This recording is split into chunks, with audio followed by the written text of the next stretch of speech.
Salut à tous, c'est Richard. Aujourd'hui, c'est une vidéo importante. Ça fait pile 3 mois que j'ai commencé mon programme prise de masse 100% aux élastiques. Alors dans la première partie, on va regarder justement mon évolution physique sur ces 3 mois.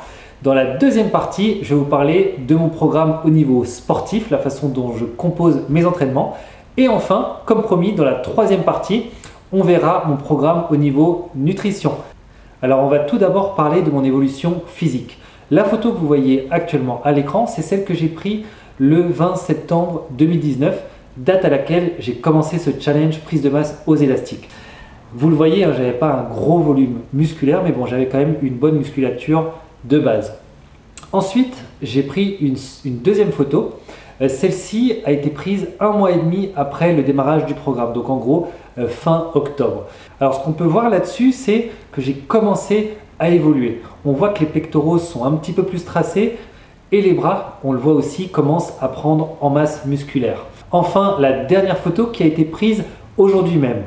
Alors là, comparé à la photo de départ, on le voit, j'ai pris en masse musculaire. Ça se voit notamment au niveau des pectoraux, je suis mieux tracé, plus volumineux. On le voit également au niveau des épaules qui sont un petit peu plus massives. Et enfin, volume musculaire au niveau des bras. C'est vrai que j'ai pas mal travaillé mes biceps et mes triceps. Et bien, on peut le constater également sur cette photo. Alors pour conclure, ici, on peut clairement dire que j'ai pris du volume musculaire.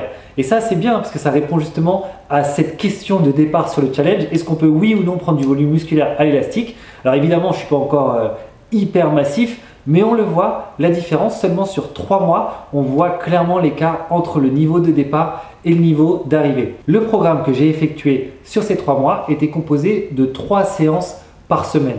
Chaque séance durait 1 heure au maximum. Je faisais du full body à chaque séance, c'est-à-dire que je travaillais tous les muscles du corps en 1 heure, que ce soit le haut, la ceinture abdominale et le bas du corps. Pour le haut du corps, j'ai fait au total 12 exercices différents. Ceux que je vous mets à l'écran, ce sont mes petits chouchous, ceux que j'ai vraiment préférés de tous et notamment ceux en mode poulie. Alors là, on le voit, je fais du curl biceps. C'est un exercice sur lequel je ressens vraiment énormément mes biceps chauffés. Ce deuxième exercice, c'est le triceps à la poulie haute. Alors là, pareil, je verrouille mes coudes et quand je descends mes mains vers le bas, je sens tout mon triceps qui se contracte à fond. Je vous montre également ici des exercices de rowing. Alors là, le premier, c'est du rowing classique à hauteur de mon buste. J'ai trouvé ça très intéressant à l'élastique parce que ça engage également mes jambes et ma ceinture abdominale. Pour pouvoir me stabiliser, j'ai vraiment besoin d'être en position athlétique, c'est-à-dire fléchi sur mes jambes, bien en appui. Là, je verrouille tout mon corps et je viens tirer vers moi l'élastique et la charge. Et là, je peux vous assurer que vous avez une très bonne contraction au niveau des dorsaux et un petit peu au niveau de l'arrière des épaules. Sur ce deuxième exemple, j'ai mis l'élastique en bas pour faire du rowing bas. Et pareil, j'ai besoin à nouveau de bien me stabiliser. Je vais tirer les coudes vers l'arrière et vers le haut et j'ai quasiment tout l'ensemble de mon dos qui travaille. On va s'intéresser maintenant aux exercices pour le bas du corps que j'ai effectué. Alors le premier, c'est du très classique, le squat. Vous le connaissez, hein, normalement on met la barre de muscu au-dessus de ses épaules. Là c'est l'inverse, je place l'élastique sous mes pieds, je le prends à 2 mains de part et d'autre et je remonte. Et là vous voyez, j'ai une très forte contraction au niveau des quadriceps. Ce que j'ai beaucoup apprécié dans cet exercice, c'est qu'on sent vraiment la tension progressive de l'élastique. En bas, on a une tension modérée, ce qui est intéressant parce que c'est là où les articulations sont le plus vulnérables et plus on va monter dans le mouvement, plus l'élastique va être tendu et plus la charge va être intense. Ce qui fait que quand j'arrive tout en haut du mouvement, j'ai vraiment les quadriceps en feu et ça, j'adore. Le deuxième exercice, c'est le soulevé de terre jambes fléchies. Alors là, tout l'intérêt de cet exercice, c'est de travailler principalement les fessiers. Le corps est gainé et c'est uniquement le buste qui va faire un mouvement de haut en bas. Là, pareil, j'ai une tension modérée en bas et plus je vais me relever, plus je vais avoir une tension importante. Un troisième exercice qui m'a beaucoup plu, c'est le mollet debout. Alors là, vous le voyez, j'ai les 2 pointes de pied sur l'élastique. Je prends l'élastique assez bas de part et d'autre. Et ensuite, je gaine mon corps et c'est uniquement la force des mollets que je vais pouvoir me mettre sur la pointe des pieds. Mon programme d'entraînement, je l'ai planifié sous forme de cycle de progression.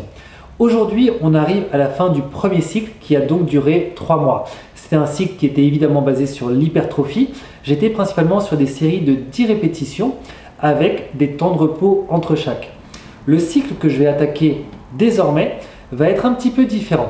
Je vais travailler en un petit peu plus léger, mais par contre, je vais forcer au maximum sur les dégressives. Cette méthode, c'est une autre méthode d'intensification qu'on va voir ensemble si elle est efficace ou non. Enfin, la troisième partie dans laquelle on va parler nutrition. Alors la première chose à savoir, c'est mon poids de départ et d'arrivée jusqu'à maintenant. Au départ du programme, je pesais 84 kg. Aujourd'hui, j'en fais 87, presque 88. Alors j'ai pris donc quasiment 4 kg. L'idée, ça a été de faire jusqu'ici une prise de masse musculaire et non pas une prise de masse grasse. C'est pour ça que j'ai fait très attention à mon régime alimentaire. Première chose à se rappeler, c'est que mon alimentation est 100% naturelle, c'est-à-dire que je n'achète que des aliments bruts, des aliments réels, ça veut dire de la viande, du poisson, des légumes, des pâtes, du riz, etc. Évidemment, ces aliments n'ont pas les mêmes valeurs nutritionnelles et c'est là qu'il a fallu entrer dans le détail. Alors ce que j'ai fait pour commencer, c'était d'estimer mon besoin calorique journalier, c'est-à-dire le nombre de calories totales dont j'ai besoin chaque jour pour ni prendre du poids ni en perdre, pour rester stable. Alors ce besoin calorique journalier, je l'ai estimé grâce à une méthode de calcul connue dans le monde de la nutrition. Pour ma part, le résultat que ça m'a donné était de 2800 calories par jour. Donc ça, c'est les calories où je reste stable. Maintenant, j'ai choisi de prendre de la masse. Donc j'ai augmenté ce total de 300 calories par jour, ce qui nous donne un objectif de 3100 kilocals journaliers. Dès lors, il a fallu répartir les macronutriments. Pour les protéines, je me suis fixé un total de 2,2 grammes par kilo de poids de corps. Au total, ça nous donne 194 grammes de protéines à consommer chaque jour. Pour les lipides, je me suis fixé sur 1,25 grammes par kilo de poids de corps. Ce qui fait qu'au total, je consomme 110 grammes de lipides par jour. Enfin, les glucides. Alors eux, ils se calculent par déduction. Vous avez vu, on a commencé par calculer ce qu'on souhaitait en protéines, en lipides et on a également notre objectif de calories par jour. Et bien les glucides, ça sera la différence entre les protéines, les lipides et notre total calorique journalier. Pour ma part, ce sera 334 grammes de glucides chaque jour. Tout ça doit vous paraître légèrement abstrait, donc je me suis dit que j'allais vous embarquer avec moi dans ma cuisine pour voir un petit peu un menu type sur une journée. Alors le matin, je commence par un petit déjeuner assez copieux. Ces 3 œufs vont m'apporter principalement des protéines et des lipides. On aura 22 grammes de protéines et 16 grammes de lipides. Je les accompagne avec 2 tranches de pain complet. Ces 2 tranches qui représentent à peu près 100 grammes va m'apporter 46 grammes de glucides. Le petit déjeuner, je vais le compléter par un bol de céréales. Ce que je consomme ici, ce sont des flocons d'avoine bruts, c'est-à-dire qu'il n'y a pas de sucre qui ont été ajoutés. En gros, ce n'est pas des Frosties malheureusement. Je les prends généralement bio, en vrac, ça revient vraiment très peu cher au kilo. J'ai un petit peu de mal à les manger tout seul, alors ce que je fais, c'est que je vais rajouter 50 grammes de raisins secs. Enfin, je trempe le tout dans du lait. En milieu de matinée, j'ai mon petit rituel, je me prends une collation. Ici, je vais consommer d'une part des graines. Alors ce que je prends la plupart du temps, ce sera des amandes complètes. En termes de poids, je prends ici 50 grammes d'amandes qui vont m'apporter à peu près 28 grammes de lipides. Je complète la collation par 100 grammes de fruits qui va nous amener de très bons glucides, en moyenne aux alentours de 11 grammes de glucides. On passe maintenant au déjeuner. Alors en premier lieu, il va falloir que j'ai un bon apport en protéines. Pour cela, je vais consommer 230 grammes de viande ou de poisson, ce qui va m'apporter en moyenne 47 grammes de protéines. Alors les 230 grammes que je viens de mentionner, ce sont 230 grammes crus. Ce qu'on voit à l'écran, c'est du poulet cuit, qui est un petit peu réduit pour le coup. Donc c'est pour ça que je vais peser 190 grammes de poulet cuit, qui correspond à 230 grammes de poulet cru. Ensuite, je vais consommer des légumes en grande quantité. Quand on consomme beaucoup de protéines, le corps a tendance à s'acidifier. Et bien pour le basifier, la consommation de légumes est une très bonne source. Enfin, je vais compléter mon déjeuner avec un apport en glucides. Alors il y a beaucoup de choix possibles, ça peut être des pâtes, du riz, des pommes de terre, patates douces, lentilles, haricots rouges, etc. J'essaye toujours de privilégier ceux qui ont un index glycémique bas ou modéré. Alors ce qu'on voit ici, ce sont des patates douces. J'en consomme dans cet exemple 450 g au déjeuner, ce qui va m'amener aux alentours de 72 g de glucides. En milieu d'après-midi, je vais à nouveau avoir une collation. Alors celle-ci sera composée uniquement de graines oléagineuses. Et pareil que le matin, je vais favoriser les amandes. En termes de quantité, ça va être à nouveau 50 g qui vont m'amener les 28 g de lipides supplémentaires.